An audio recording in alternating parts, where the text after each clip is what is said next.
السلام علیکم میرے پاکستانیوں، میں صرف آپ کے سامنے مختصر کچھ حقائق رکھنا چاہتا ہوں۔ آپ کے علم میں ہے کہ جب عمران خان کے خلاف فیصلہ دینا ہو تو اس وقت معلوم یہ پڑتا ہے کہ جج ہمایوں دلاور، جن کی باقاعدہ جو ان کی گرمیوں کی چھٹیاں ہوتی ہیں وہ 31 اگست سے شروع ہو رہی تھی، اور 31 اگست کو جاری کیے گئے روسٹر کے اندر ہمایوں دلاور کا نام شامل نہیں تھا، لیکن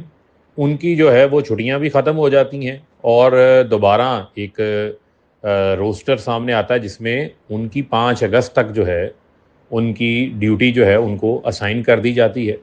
کیونکہ انہوں نے عمران خان کے خلاف تیز ترین ٹرائل کر کے گواہان کا حق چھین کے اور انصاف کا قتل عام کر کے ان کو سزا دینی تھی، 3 سال کے لیے جیل بھیجنا تھا، جس کی صورت میں وہ انتخابات میں حصہ لینے سے نااہل ہو جاتے۔ اس وقت تو آپ کو نظر آتا ہے کہ ایک جج کی ڈیوٹی کو بڑھا دیا جاتا ہے،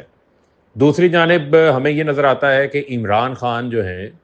ان کی گرفتاری بھی ہو جاتی ہے، ان کو 15 روز کے لیے جوڈیشل ریمانڈ میں بھی بھیج دیا جاتا ہے، جو کہ 167 جو CRPC کا ہے، آرٹیکل 10A جو کانسٹیٹیوشن کا ہے، جو فیئر ٹرائل کی بات کرتا ہے، اس کی خلاف ورزی ہے کہ ایک ملزم کو بغیر جج کے سامنے پیش کیے اس کا 15 روز کا جو ہے وہ جوڈیشل ریمانڈ بھی دے دیا جاتا ہے۔ اس کے بعد جو ہے نہ کسی میڈیا کو پتہ چلتا ہے، نہ ان کے لائرز کو پتہ چلتا ہے کہ عمران خان صاحب جوڈیشل ریمانڈ کے اوپر ہیں سائفر کیس میں۔ اب عمران خان صاحب کی بروز ہفتہ کو ان کی درخواست ضمانت کے اوپر جو ہے وہ سنوائی ہونی تھی، لیکن انہوں نے اعتراض اٹھایا جی کہ آپ کا معاملہ اسلام آباد ہائی کورٹ میں ہے، تو اسلام آباد ہائی کورٹ میں تو توشہ خانہ سے متعلقہ درخواستیں بھی جو ہیں وہ پینڈنگ تھی، لیکن اس کے باوجود جج ہمایوں دلاور نے جو ہے وہ انصاف کا قتل عام کرتے ہوئے سزا بھی سنا دی تھی۔ چلیں، آج پیر کو پھر کیس مقرر تھا، ہم نے کہا کہ ہم جو اسلام آباد ہائی کورٹ میں اسپیشل کورٹ سے متعلقہ درخواستیں ہیں وہ واپس لے لیں گے، وہ درخواستیں واپس بھی لے لی گئیں، لیکن آج معلوم پڑا کہ جج ابو الحسنات صاحب جو ہیں وہ 8 روز کی چھٹی کے اوپر چلے گئے ہیں، چھٹی پر چلے گئے ہیں، ان کی کوئی ویلڈ ریزن ہو سکتی ہے، میں ان وجوہات کے اوپر کوئی کمنٹ نہیں کرنا چاہتا، لیکن ہمارا یہاں پر ایک بنیادی سوال یہ ہے کہ ایک ملک کا سابقہ وزیر اعظم، پاکستان کی سب سے بڑی پارٹی کے جو ہیں وہ جو چیئرمین ہیں، ان کے اوپر پہلے 200 مقدمات بنائے جا چکے، ان کو جو ہے وہ پہلے انصاف کا قتل عام ہو چکا، تو اب وہ ایک جج صاحب جو ہیں وہ جس بھی وجہ سے چھٹی کے اوپر ہیں، اس کے چھٹی میں ہونے کی وجہ سے وہ 8 روز تک جو ہے وہ ان کی ضمانت کا مقدمہ جو ہے وہ نہیں سنا جا سکے گا، اور ان کو مزید جیل کے اوپر جو ہے وہ رہنا پڑے گا۔ تو یہ تو جسٹس ڈیلیڈ مین جسٹس ڈینائڈ ہے،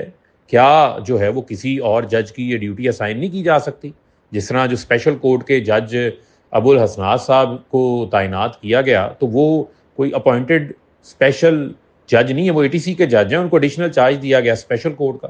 تو ان کی غیر موجودگی میں اسپیشل کورٹ کا چارج جو ہے وہ کسی اور حاضر سروس جج جو کہ اویلیبل ہوں ڈیوٹی پر ان کو بھی دیا جا سکتا ہے،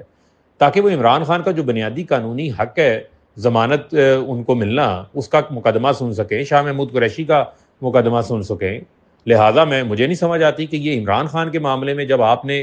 سزا سنانی ہو تو انصاف کا قتل عام بھی ہو جاتا ہے، تیز ترین ٹرائل بھی ہو جاتا ہے، ججوں کی چھٹیاں کینسل کر کے ان کی ڈیوٹیاں بڑھا دی جاتی ہیں، اور جب عمران خان کو ریلیف ملنے کا معاملہ ہو، جب عمران خان کی ضمانت کا معاملہ ہو، جو قانونی ریلیف ان کا رائٹ ہے، آئینی اور قانونی رائٹ ہے، وہ ان کو ضمانت ان کو ملنا ان کا رائٹ ہے، لیکن اس وقت جو ہے جج صاحب چھٹی پر ہیں، لہٰذا اس کی بنیاد کے اوپر ان کا ضمانت کا کیس نہیں سنا جا سکتا۔ ایسے انصاف کا جو ہے وہ نظام انصاف کے اوپر لوگوں کی جو ہے وہ امید ختم ہو جائے گی، تو لہٰذا فوری طور کے اوپر جو ہے وہ کسی بھی حاضر سروس ڈیوٹی جج کو چارج ملنا چاہیے اسپیشل کورٹ کا، اور وہ عمران خان کی ضمانت کے اوپر فیصلہ کریں۔ کیوں عمران خان جو ہیں وہ 8 روز تک اس بات کا انتظار کریں کہ ایک جج صاحب جن کا کوئی بھی اپنا پرسنل معاملہ ہے جس کی وجہ سے وہ چھٹی کے اوپر ہیں، تو اس پہ عمران خان کیوں سفر کریں؟ میرا یہ بنیادی سوال ہے، اور یہ سوال پوری قوم کو جو ہے وہ پاکستان کی عدلیہ سے جو ہے وہ پوچھنا چاہیے، یہ بحق جانب ہیں کہ ہم اپنی عدالتوں سے ہی جو ہے وہ انصاف مانگ سکتے ہیں، اور انصاف کی طرف جو ہے انہی عدالتوں کی طرف ہی ہم نے دیکھنا ہے، لیکن اس ناانصافی کے خلاف ہم سب کو آواز بلند کرنی چاہیے۔ بہت شکریہ۔